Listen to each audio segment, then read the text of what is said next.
Olá a todos, sejam muito bem-vindos ao Tropa de Elite de Jesus. Eu me chamo Suzana e hoje eu vou contar uma história.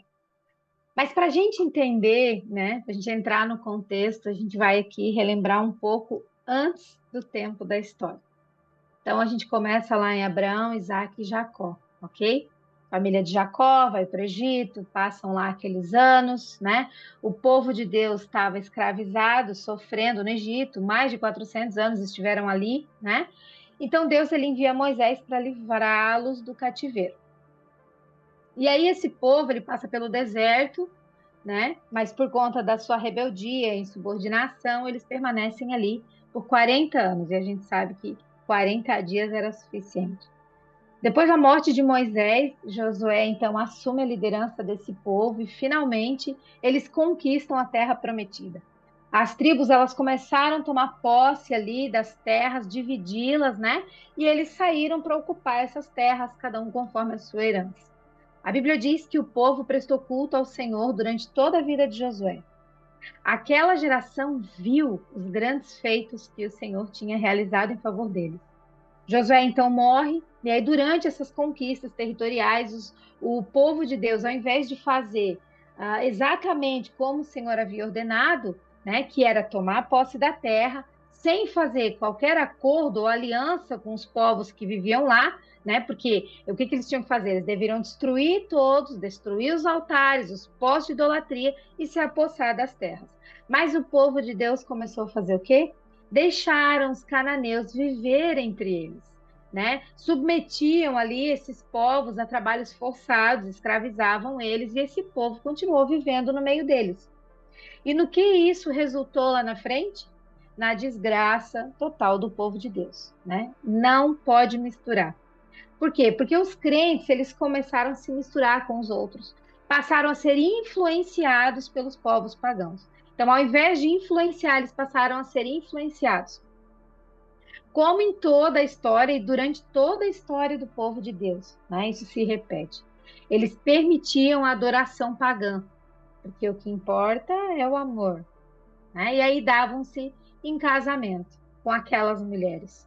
Então, olha o que diz em Juízes 2. Juízes 2, 1 ao 3 é Deus falando: Tirei vocês do Egito e os trouxe para a terra que prometi com o juramento que daria aos seus antepassados. Juízes 2, 1 ao 3. E eu disse: Jamais quebrarei a minha aliança com vocês. E vocês não farão acordo com o povo dessa terra, mas demolirão os altares deles. Aquilo que eu estava contando ali no contexto, né? E aí Deus continua falando assim: Por que vocês não me obedeceram? Portanto, agora lhes digo que não os expulsarei da presença de vocês, aqueles povos, aqueles que deveriam ser inimigos, e eles serão seus adversários. Então, aqueles que eles tiraram para amigos, para próximos, para contato, para aliança, viraram inimigos e poderosos deles, né? E os deuses deles serão uma armadilha para vocês. A Bíblia diz que depois que toda aquela geração foi reunida aos antepassados, ou seja, depois que toda aquela geração tinha morrido, surgiu uma nova geração que não conhecia o Senhor e nem o que ele havia feito pelo seu povo. Juízes 2:10 em diante ali vai falar assim: Então os israelitas fizeram o que o Senhor reprova e prestaram culto aos Baalins. Abandonaram o Senhor, o Deus dos seus antepassados, que os havia tirado do Egito, e seguiram e adoraram vários deuses dos povos que tinha ali ao redor, provocando a ira do Senhor. Abandonaram o Senhor e prestaram culto a Baal e aos postes sagrados. O que ele está dizendo é, se fosse nos dias de hoje, os crentes pararam de ler a Bíblia, pararam de orar, de se reunir para ceiar juntos, não estão mais discipulando os filhos, estão vivendo de acordo com as suas vontades e de acordo com o povo das quais eles estão inseridos. Estão concordando, vivendo, tendo prazer naquilo que não deveria ser para a vida deles. Os crentes pararam de buscar os meus mandamentos e estão concordando com tudo o que os deuses querem. Sempre que os israelitas saíam para uma batalha, a Bíblia diz que a mão do Senhor era contra eles para derrotá-los, conforme ele disse que aconteceria se eles não obedecessem. Então o Senhor levantou juízes que os libertaram da mão desses inimigos, daqueles que os atacavam. Mesmo assim, eles não quiseram ouvir os juízes, antes eles se prostituíram com os outros deuses e os adoraram. Então, quanto mais o tempo passava, menos eles sabiam sobre Deus. Quanto mais o tempo passava, menos eles sabiam sobre Deus. Mais eles se emporcalhavam, mais eles viviam uma vida independente, fazendo o que bem entendiam. Se recusavam a abandonar as práticas, seus prazeres e, também se recusavam de seguir esse caminho de obstinação deles. E sabe o que é pior? Eles achavam que eram crentes. Eles se denominavam, somos o povo de Deus, somos os caras, somos os ungidões. Eles achavam que estavam fazendo tudo certo. Sutilmente, né? Toda a nojeira vai entrando, sutilmente as pessoas acham que está tudo bem. Então, depois disso, muitas coisas aconteceram entre elas, né? Inclusive o nascimento de Samuel. Samuel ele se torna sacerdote, profeta e juiz entre o povo, no meio do povo, né? Depois, já com idade avançada, Samuel nomeia seus filhos para liderar, para ser os líderes de Israel. Mas o povo não aceita, claro, eles também não andavam muito segundo o caminho do Senhor, né? E aí o povo, na verdade, com a convivência, com a mistura dos outros povos, eles começam a ver as outras nações que elas tinham reis para liderar elas. Então eles pedem que Samuel levante também para eles um rei para eles. Eles não querem mais que Deus lidere a vida deles através do profeta. Eles querem um rei para mandar neles. Ou seja, eles não queriam que Deus governasse, eles queriam um rei para ficar igual aos outros povos, para ser igual ao povo do mundão lá, para poder pecar em paz. Melhor pecar com o rei do que pecar com Deus, né? E aí Samuel ora ao Senhor e o Senhor responde: atenda a tudo que o povo está te pedindo. Não foi você que eles rejeitaram como líder, foi a mim como rei. Lá em 1 Samuel 8,7 fala isso. Então nós sabemos a sequência da história, né? Saul é levantado como rei, depois pela sua desobediência ali o Senhor o rejeita, é levantado Davi como rei, que é um rei segundo o coração de Deus. Depois de Davi, seu filho Salomão se torna rei também. E a Bíblia diz que Salomão amava o Senhor. E quando Deus pergunta o que Salomão quer, ele pede sabedoria, ele pede um coração compreensível, né? Para julgar o seu povo, e aí o Senhor o concede. Mas a Bíblia diz em 1 Reis 11 que o rei Salomão ele amou muitas mulheres estrangeiras, além da filha de Faraó. Eram mulheres moabitas, amonitas, edomitas, sidônias, hititas e sei lá quantas mais, né? Elas eram das nações sobre as quais o Senhor tinha dito aos israelitas: vocês não podem tomar essas mulheres, porque elas vão fazer vocês se desviar de seguir os meus caminhos e vão seguir os deuses delas. No entanto, Salomão se apegou amorosamente a elas. Casou com 700 princesas e 300 concubinas. E as suas mulheres, obviamente, o levou a se desviar do caminho do Senhor. Na verdade, nós sabemos que naquela época os casamentos, eles eram como alianças entre nações, entre povos. Então, cada vez que ele casava com uma mulher dessas, o reino e o poderio dele aumentava. Mas Deus tinha proibido essa união, ainda que a seus olhos parecesse uma boa coisa. Isso quer dizer que antes de amar e desejar essas mulheres, Salomão desejou poder e riqueza. Salomão desejou atender às suas vaidades. Então, a intenção do coração é muito mais profunda do que a gente pode perceber, né? Às vezes, a gente acha que está fazendo um bom negócio, uma parceria, um contrato, um emprego, uma amizade, uma aliança. E, na verdade, é um caminho da própria destruição, porque não é aquilo que Deus deseja. Isso quer dizer que se você faz algo que Deus não quer, você está fazendo algo que o Deus eu quer, né? O meu interior deseja, o Deus eu. À medida que Salomão foi envelhecendo, suas mulheres o induziram a voltar-se para outros deuses, e o seu coração já não era totalmente dedicado ao Senhor, como foi seu pai Davi. A Bíblia diz que Salomão então construiu um altar para Quemos, que era um repugnante deus de Moabe. para Moloque, que era um repugnante deus dos amonitas. Esse Moloque é aquele deus que as pessoas sacrificavam os filhos. Era uma estátua com um buraco no meio que saía fogo, eles colocavam fogo ali e eles jogavam seus filhos para queimar ali em sacrifício a esse deus Moloque. Agora me diz, por que que Salomão precisou construir um altar para Moloque? Para sacrificar os filhos. Jeremias mesmo fala lá na frente, a gente vê que Jeremias já falava ali que Deus entregaria eles para a Babilônia. Isso, o Reinado do Sul, a gente vai falar sobre o Reinado do Norte, pelo tanto de coisa horrível que eles estavam fazendo, entre elas, sacrificar o filho. 1 Reis 11:33 diz, porque Salomão me deixou e se encurvou a Astarote, que é a deusa dos Sidônios, a Quemos, deus de Moabe, Milcom, deus dos filhos de Amon. Olha quantos deuses ele se envolveu. E não andou nos meus caminhos para fazer o que é reto perante mim, a saber, os meus estatutos, os meus juízos, como fez Davi, seu pai. Então, dessa forma, Salomão fez o que o Senhor reprova. Não seguiu completamente o Senhor. A Bíblia diz que o Senhor se irou contra Salomão, por ele ter se desviado dessa maneira. Embora ele tivesse proibido Salomão de seguir os deuses, Salomão não obedeceu a ordem do Senhor. Eu acho que pior ainda é levar outros a se desviar. Salomão favoreceu uma nação a pecar contra o Senhor. Porque ele era um rei, imagina um rei, as pessoas seguem o rei. O quanto influencia as pessoas. Imagina um pastor, imagina um líder, imagina um mestre, imagina, né, uma discipuladora, imagina uma mãe com seus filhos. A responsabilidade que nós temos, né, na liderança. Então o Senhor disse a Salomão, já que essa é a sua atitude, você não obedeceu à minha aliança, né, aos meus decretos, aos quais eu ordenei, certamente eu vou tirar o reino de você e vou dar a um dos teus servos. O Senhor disse que tiraria de Salomão o reino. 1 Reis 11, ele diz, eu tirarei da mão do seu filho, mas não tirarei dele o reino inteiro. Eu lhe darei uma tribo, por amor a Davi, meu servo, e por amor de Jerusalém, a cidade que escolhi.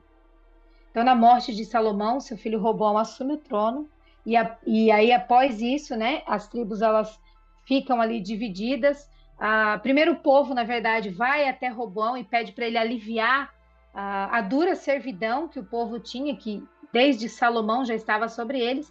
Roboão, ele segue conselho de jovens amigos, e não de pessoas maduras, pessoas que estão, né, diante do Senhor, pega conselho com qualquer pessoa, e aí ele responde esse povo com rispidez, que ao invés de aliviar, ele ia aumentar ainda mais a servidão. E aí as 10 tribos se rebelam, como o Senhor tinha dito que ia acontecer, as 10 tribos se rebelam, declararam independência e proclamaram Jeroboão, que era o servo dele, como rei deles. Então aqui começa o território dividido. Roboão, ele reina, que é o filho de Salomão, reina sobre o reino do sul, que é o reino de Judá, que é a tribo de Judá e Benjamim. E Jeroboão, que era o servo dele, que se rebela junto com o povo, né? Ele reina sobre o reino do norte, ou o reino de Israel, que são as 10 tribos restantes. E aí o reino do norte, ele ficou sem o templo de Deus, porque o templo ficava ali em Jerusalém, né? Então, como o templo do Senhor ficava no reino do sul, né, e o Jeroboão, não queria que eles fossem no reino vizinho, obviamente, então ele manda construir 2 bezerros de ouro para que o povo adorasse os deuses. O próprio crente levanta deuses, baseado em seu próprio interesse, sua própria conveniência, o próprio crente levanta altares de idolatria dentro da sua casa. E a Bíblia diz que isso veio a ser um pecado ainda maior ali, porque o povo ia lá adorar aquele bezerro, né? Junto com Jeroboão, que era das tribos do norte ali.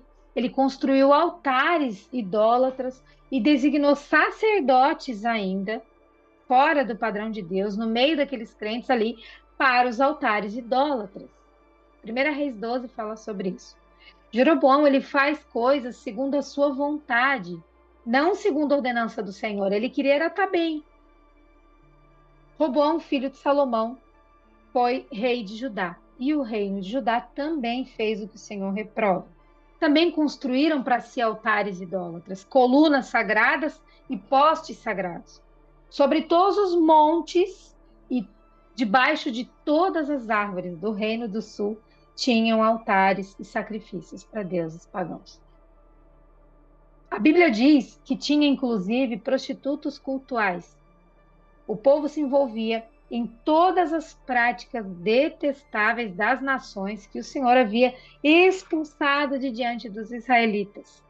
Isso fala em 1 Reis 14. Tudo aquilo que o Senhor limpou deles antes, livrou eles, eles buscaram de novo para si, voltaram a se emporcalhar. Depois desses reis, vieram muitos outros. A grande maioria deles não fez o que o Senhor aprova. E é nesse período, nesse contexto, nesse enredo todo, né, para a gente entender ali na tribo do norte, que surge uma mulher, que eu quero contar a história.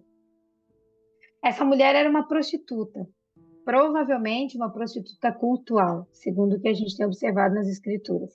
A prostituição cultual, ela era uma prática que as mulheres, as sacerdotisas, né, e até homens, tinham homens também, que nesses tempos pagãos, eles se relacionavam sexualmente com quem procurasse, né, com o objetivo de serem abençoados, para ter benefícios, por exemplo, nas suas colheitas. Então, quero ter uma boa colheita, vou lá no templo, se transar lá com as mulheradas, tudo, e aí dou um dinheirinho, e aí Deus vai, né, os deuses deles, né, vai abençoar a colheita. Então, era um ritual sexual de sacrifício para deuses pagãos. E aí a pessoa ia lá, fazia isso, depois do ato ofertava, fazia um pagamento, né, ao qual era destinado ao templo dessa divindade que eles iam lá para ser abençoado. Então, trazendo para os nossos dias, ela tinha uma vida promíscua, ela vivia segundo a sua própria vontade, ela tinha prazer nisso, ela seguia seus sentimentos e emoções.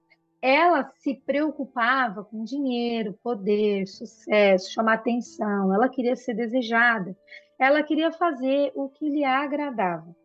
Ela vivia uma vida sem valor, sem os cuidados de Deus. Essa mulher, ela vivia nessa sujeira sexual, nessa mentira que o mundo dos deuses oferece, né? Talvez até parecesse bom aos seus olhos, mas obviamente ela não enxergava o que era real, porque essa vida sempre oferece algo, mas o preço para viver esses prazeres, para satisfazer as vontades carnais, vem muito alto depois. Essa mulher um dia ela conhece um homem e ele a tira desse lugar de prostituição. Esse homem leva ela para casa e ele se torna o seu marido. E apesar do seu passado, esse marido escolhe amá-la e cuidar bem dela. Esse marido a sustenta, ele a ama, ele dá o que ela necessita. Ele tira ela desse lugar de vergonha, ele dá um nome a ela. Ela se torna uma mulher do lado dele, uma esposa com sobrenome, ela tem casa, ele forma uma família com ela, laços de amor com ela. Ela dá à luz o primeiro filho e eles estão vivendo ali, mas infelizmente, mesmo com tudo que o seu marido tinha lhe dado, né, feito por ela, para ela isso não era suficiente, aos olhos dela isso era pouco, né? Ela tinha uma vida diferente daquilo que ele estava oferecendo, e aí ela queria muito mais do que isso, né? Ele queria ela só para ele, mas ela não. Ela queria viver uma vida livre, livre, né? E aí ela trai o seu marido. Ela novamente cai em perdição, ela não consegue resistir à vontade íntima dela, seus desejos, e ela cai em adultério. Ela engravida outras duas vezes de outros. Ela não queria viver em obediência. Ela não queria viver na renúncia. Ela queria uma vida mais fácil. E quando a criança menor desmama, não satisfeita com o que ela vivia, ela volta para aquela vida de prostituição. Ela volta para o templo pagão para se prostituir. Abandona tudo que tinha vivido com o marido, tudo que tinha recebido deles, filhos, e volta para lá. Tudo que construíram, inclusive os filhos, ela vai, abandona tudo e volta a servir os deuses em um culto pagão. Volta para aquela vida de prostituição, como sacerdotisa cultual, possivelmente a Baal, né? E se emporcalha tudo de novo, se suja novamente. Mesmo sendo resgatada de sua antiga vida, ela não valorizou o que o seu marido fez por ela, o cuidado do seu marido por ela, o favor que ele a fez, o amor dado por ela. Ela não correspondeu a nada disso e ela saiu e foi se prostituir novamente. E esse homem, vendo ela daquele jeito, passando necessidade, sofrendo naquele tempo, né? Ele sendo o marido traído, ainda assim sentia falta dela. Ela decidiu ir embora e ele, ainda assim, sentia falta e compaixão por ela. Vendo que ela poderia passar dificuldades lá, ele ainda separa recursos, presentes e leva para ela.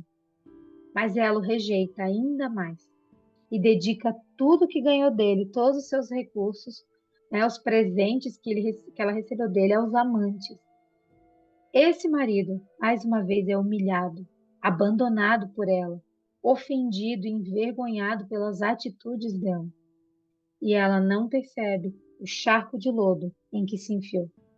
Ela não percebe que cada dia mais ela está indo para um caminho de idolatria, de pecado, longe do seu marido, um caminho terrível. Ela não percebe que ele era a segurança da vida dela. O quanto esse marido está sofrendo de ver a sua esposa, sua própria esposa nessa situação, de ver ela se prostituindo, se oferecendo aos deuses, a outros homens. Imagina esse marido vendo o seu amor, a sua mulher, nos braços de outro homem, se vendendo por tão pouco, sendo que ele dava muito mais, tinha muito mais para oferecer para ela, mas ela não enxergava o que estava vivendo. Esse marido, com toda certeza, além de amor, ele sente saudade dela, ele tem ciúmes dela. E ela, sem se importar, ela despreza o amor dele. Mas acontece que quando ela não serve mais para a prostituição, ela é rejeitada de forma terrível. Ela se torna desprezada pelos amantes. Ela não serve mais como objeto sexual no templo. E ela é levada ao mercado para ser vendida como escrava. Ela já não serve mais para sacrifício sexual, então eles levam ela para ser vendida para a escravidão. Porque os deuses são assim. Eles te desviam do propósito, eles te usam e te descartam. E você se torna um escravo. Enquanto ela está lá à venda, o seu marido traído aparece. Ela estava sendo exposta para ser leiloada ali, para ser vendida. Estava sendo oferecida como um produto, como uma mercadoria. E ele dá o maior lance por ela. Ele paga o maior preço para ter a sua amada de volta. Esse marido paga o preço pela vida dela. Ele resgata ela dessa escravidão imunda mais uma vez. E quando ele faz isso, todo mundo que estava ali esperava que ele se vingasse da humilhação que ela fez ele passar. Ele poderia ter comprado ela para matar, o que era aceitável, né, nos tempos deles. Poderia ter humilhado ela, ter castigado, ter feito ela de escrava. Mas não. Esse marido traído pega ela nos braços e a leva para casa. E ele decide recomeçar com ela. Ele dá banho nela, ele dá de comer, ele coloca uma roupa limpa nela, ele dá vestes novas a ela e a ama profundamente. Sabe o que ele diz para ela? Ele diz assim: você não será mais a prostituta, nem será de nenhum outro homem, e eu viverei sempre com você. Ele decide perdoá-la e amá-la, esquecendo do seu passado mais uma vez.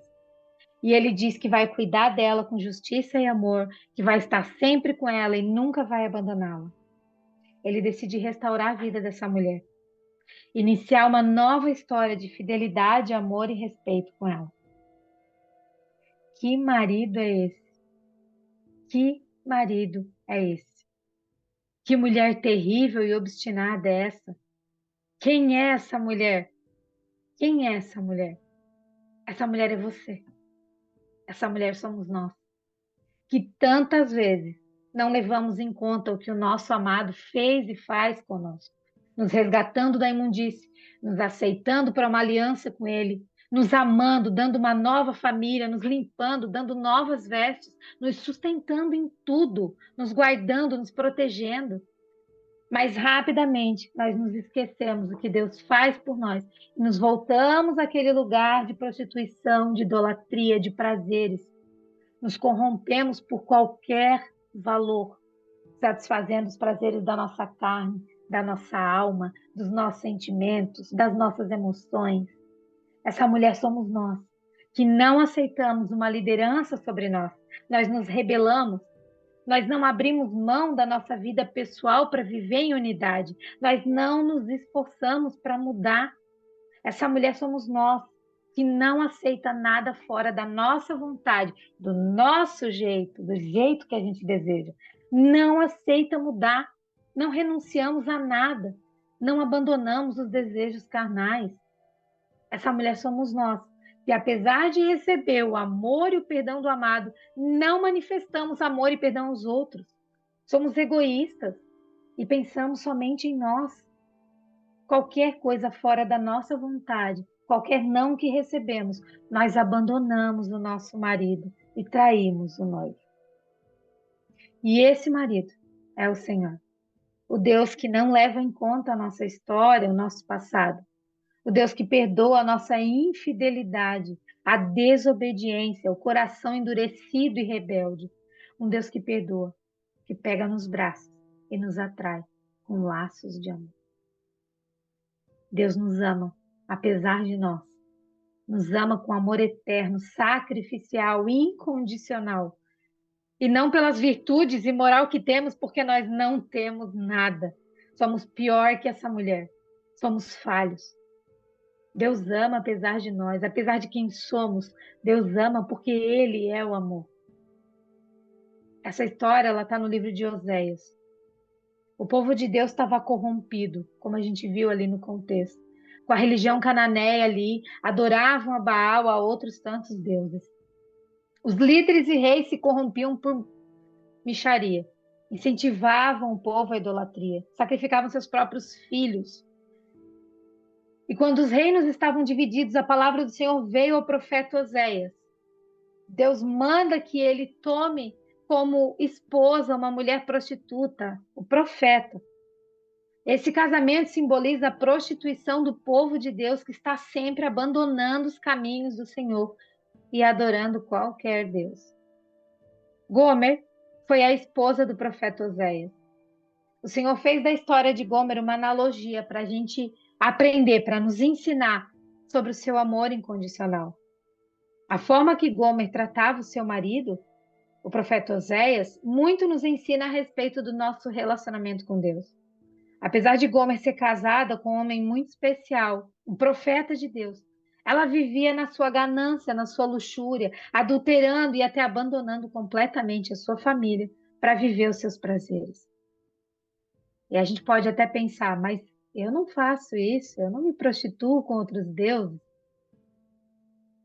Se não cuidarmos, os filhos, o marido, o trabalho, a casa, a preguiça, o desânimo, as desculpas, as redes sociais, a vaidade, a preocupação, a reputação, a vergonha, a raiva, o ciúme, a doença, até novela se torna deuses em nossas vidas. Tudo que nós colocamos no lugar do Senhor é idolatria. Toda vez que eu procuro solução ou resposta para minha vida fora do Senhor é idolatria. O que eu estou buscando primeiro? Se eu tenho uma dificuldade financeira e eu procuro um recurso antes de orar ao Senhor, a quem eu estou me submetendo? Ao Senhor ou ao dinheiro? Tudo que eu coloco no lugar do Senhor é idolatria. Tudo que eu faço fora da vontade ou contrário aos seus princípios é desonra e é ofensa ao Senhor. Misericórdia de Jesus. As escolhas de Gomer levaram ela a um destino terrível e ela caiu num lugar de escravidão pelos seus amantes. E com certeza não esperava mais o perdão do marido dela, não acreditava mais na restauração do seu relacionamento. Mas o Senhor manda que Oséias a resgate, que a aceite de volta e a ame. Oséias 3:1 diz: O Senhor me disse, vá, Trate novamente com amor a sua mulher, apesar de ela ser amada por outro e ser adúltera. Ame-a como o Senhor ama o seu povo, apesar de eles se voltarem a outros deuses e de amarem os bolos sagrados e uvas passas. Oséias pagou um alto preço para ter a sua esposa de volta. Gomer com certeza foi constrangida por esse amor incondicional, e isso transformou a vida dela para sempre. Esse é o amor que o Pai tem por nós. Quantas vezes nós trocamos a presença de Deus pelos prazeres do mundo? Quantas vezes nós trocamos Deus por algo ou por alguém, trocamos o que é eterno por aquilo que é passageiro? Mas quando nós nos arrependemos, nós encontramos o favor do Pai sempre disposto a nos receber em seus braços. O acesso ainda está disponível para todo aquele que se arrepende de uma vida vã, desprezando o amor do Pai. Existe a reconciliação e essa é a vontade do nosso Pai. Ele deseja restaurar a aliança dele com o filho que se perde. E o filho que se perde não é somente aquele que está lá fora. Muitas vezes aquele que está aqui dentro é um filho perdido também. O Pai não se importa com o seu passado, mas ele se importa com a sua decisão de hoje. E para terminar, eu quero ler um texto que está em Oséias, capítulo 11, versículo 8 a 10. Como posso desistir de você? Como eu posso entregar você nas mãos de outros? Como eu posso te tratar como tratei os outros? Como eu posso fazer com você o que eu fiz com os outros? O meu coração está cheio de ternura e afeto por você. Você despertou a minha compaixão. Não executarei a minha ira impetuosa, pois eu sou Deus e não homem, o santo no meio de vocês. Glória a Deus. Escolha sempre voltar para o Senhor. Escolha sempre voltar para os braços do Pai. Independente, porque Ele te deseja, Ele te espera e Ele anseia por você fazendo e vivendo o que Ele sonhou para a sua vida. Amém? Louvado seja o Senhor. Nesse mesmo sentimento de paixão e ternura, eu convido você para a gente celebrar juntos e em comunhão a ceia do Senhor. Amém? Você tem seus elementos agora, se prepare para a ceia. A ceia é para todo aquele que confessou Jesus Cristo como seu único e suficiente Senhor e Salvador. É para todo aquele que decidiu ser a noiva de Cristo. A ceia é para aqueles que foram comprados por um alto preço. Que esse momento de comunhão seja para fortalecer a nossa fé, para renovar as nossas vidas espirituais, para nos capacitar cada dia mais a viver uma vida que glorifique ao nosso Senhor, de noiva imaculada. Que nesse momento de comunhão, onde a gente parte o pão e a gente toma o suco, que a gente receba mais uma medida do poder do Espírito Santo, prontos para servir e amar como Jesus nos ensina. Amém? No livro de João, no capítulo 6, versículos 53 a 56, Jesus diz: Eu lhes digo a verdade. Se vocês não comerem a carne do Filho do Homem, não beberem o seu sangue, não terão vida em si mesmos. Todo aquele que come a minha carne e bebe o meu sangue tem a vida eterna, e eu ressuscitarei no último dia. Pois a minha carne é a verdadeira comida, e o meu sangue é a verdadeira bebida. Todo o que come a minha carne e bebe o meu sangue permanece em mim e eu nele. Glória a Deus. Pegue seu pão. Louvado seja o Senhor. Obrigada, Pai, por nos fazer participante desse momento tão significativo. Obrigada por sua compaixão por nossas vidas. Obrigada por nos resgatar daquele charco de lodo onde a gente se encontrava. Obrigada pela tua graça e misericórdia. Nós estamos aqui, Jesus, porque nós reconhecemos a tua soberania e o teu senhorio sobre nós. Nós reconhecemos que nós necessitamos de ti. Nós necessitamos do teu perdão e do teu favor sobre as nossas vidas. Então, obrigada, Pai. Obrigada por não desistir de nós. Obrigada pelo plano de salvação e sacrifício de cruz. Nós oramos, Pai, para que brevemente a gente reconheça na profundidade do nosso espírito o teu amor por nós. Nós oramos, Pai, por uma entrega genuína e uma renúncia completa, e que as nossas vidas sejam testemunhos vivos da tua obra transformadora em nós. Nós te apresentamos o pão e consagramos a Ti. Em nome de Jesus. Amém. Podemos comer. Louvado seja o Senhor. Obrigada, Jesus. Obrigada. Que honra, Jesus, participar da Tua mesa. Eterno de poder e de glória, nós consagramos a Ti esse suco, que representa o Teu sangue, que foi derramado por nós e sobre nós. O sangue da nova e da eterna aliança que nos limpa dos pecados, que nos transforma, que nos resgata.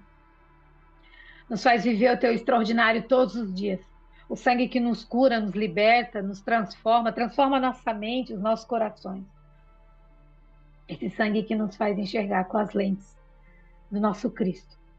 Nós oramos, Pai, para que Tu desenvolva em nossos corações o mesmo sentimento que sempre houve em Cristo Jesus. A mesma retidão, a mesma obediência de Cristo Jesus dentro de cada um de nós.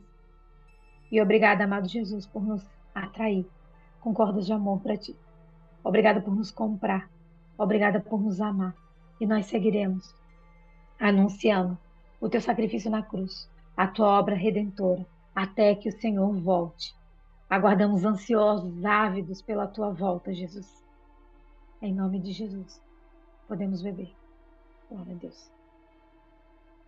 Glória a Deus. Louvado seja o Senhor.